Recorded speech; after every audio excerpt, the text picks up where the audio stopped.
থেমে থেমে বৃষ্টি হচ্ছে রাজধানীতে। বিভিন্ন সড়কে পানি জমে যাওয়ায় বেড়েছে জনদুর্ভোগ। নানা প্রয়োজনে যারা রাস্তায় বের হয়েছেন তারা পড়েছেন চরম ভোগান্তিতে। সড়কে যানবাহন কম থাকায় বাড়তি ভাড়াও গুনতে হচ্ছে যাত্রীদের। আবহাওয়া অধিদপ্তর বলছে শনিবার পর্যন্ত দেশের বিভিন্ন স্থানে অব্যাহত থাকতে পারে বৃষ্টি। আর বুধবার সন্ধ্যা থেকে কখনো ঝিরিঝিরি কখনো ভারী বৃষ্টি হচ্ছে রাজধানীতে। টানা বৃষ্টিতে অনেক সড়কেই দেখা দিয়েছে জলাবদ্ধতা, কোথাও কোথাও জমেছে হাঁটু পানি। গতকাল বাড়ি ফিরতে গিয়ে পোহাতে হয় চরম দুর্ভোগ মানুষকে। সপ্তাহের শেষ কর্মদিবসের শুরুতেও বিপাকে পড়েন অফিসগামী এবং স্কুলগামী একই সাথে কর্মজীবী মানুষজন। শ্রীলঙ্কা আবারও রপ্তানিতে শীর্ষে। খুব কষ্ট ভাই, আর পারতেছি না। আমি আসলে হাসপাতালে যাইতে পারতেছি না, গাড়ি নেই। তারপরে 20 টাকার ভাড়া রিক্সার 100 টাকা চাচ্ছে। নোংরা পানির ভিতরে চলাচল করা যাচ্ছে না, জামা কাপড় সব ভিজে যাচ্ছে। রাস্তাঘাটের ড্রেন যদি ক্লিয়ার থাকতো তাহলে তো পানি সরে যেত।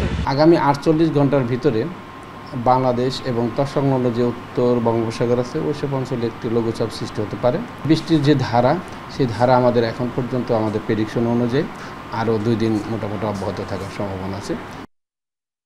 টানা বৃষ্টিতে নগরবাসীর দুর্ভোগের খবর একটু আমরা জেনে নেব। আমাদের সহকর্মী আরিফুর রহমান সবুজ আমাদের সঙ্গে যোগ দিবেন, আছেন তিনি এই মুহূর্তে রাজধানীর সায়েন্স ল্যাব মোড়ে। সবুজ, একটু জানাবেন, গতকালও বেশ ভোগান্তি পোহাতে হয়েছিল ঘরমুখ মানুষকে এই সময়। আজ পরিস্থিতি কেমন দেখছেন? সপ্তাহের শেষ কর্মদিবস আজ, কেমন দেখছেন রাস্তার পরিস্থিতি?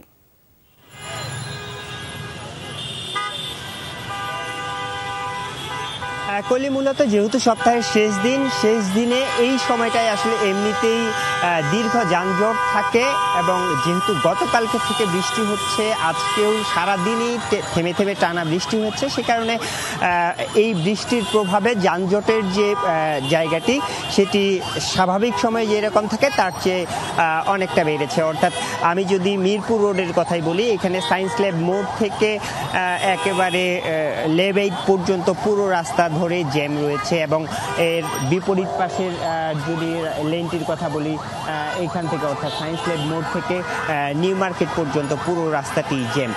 যেটি বলছিলাম, বৃহস্পতিবারে এমনিতেই জ্যাম থাকে, কিন্তু যেহেতু বৃষ্টি হচ্ছে কালকে থেকে, এবং এই বৃষ্টিটি কিছুক্ষণ পরই টানা বৃষ্টি, থেমে থেমে বৃষ্টি হচ্ছে, অলিগলিগুলোতে যেগুলো নিম্নাঞ্চল সেই জায়গাগুলোতে পানি উঠে গেছে। সেই কারণে মূলত এই যানজটের যে পরিমাণটি সেটি মূল যে সড়কগুলো সেই মূল সড়কগুলোতে এসে এর প্রভাবটা বেড়েছে। অর্থাৎ সবাই আসলে মূল সড়ক ধরে যাতায়াতের চেষ্টা করছে, এই কারণে যানজটের পরিমাণটি বেড়েছে। তবে যেটি স্বস্তির কথা, যেহেতু দুপুরের পর থেকে বৃষ্টির পরিমাণ কিছুটা কমেছে, এর কারণে গতকালকে এই সময়টিতে আসলে যে পরিমাণ ভোগান্তি ছিল, এই সময়টাতে যেহেতু টানা বৃষ্টি হচ্ছিল মুষলধারে, সেই রকম আসলে গতকালকে যেরকম এই সময় অর্থাৎ অফিস ফেরত কিছুটা ভালো গতকালকে যেতে বুঝতে পারছি। ধন্যবাদ আপনাকে সবুজ।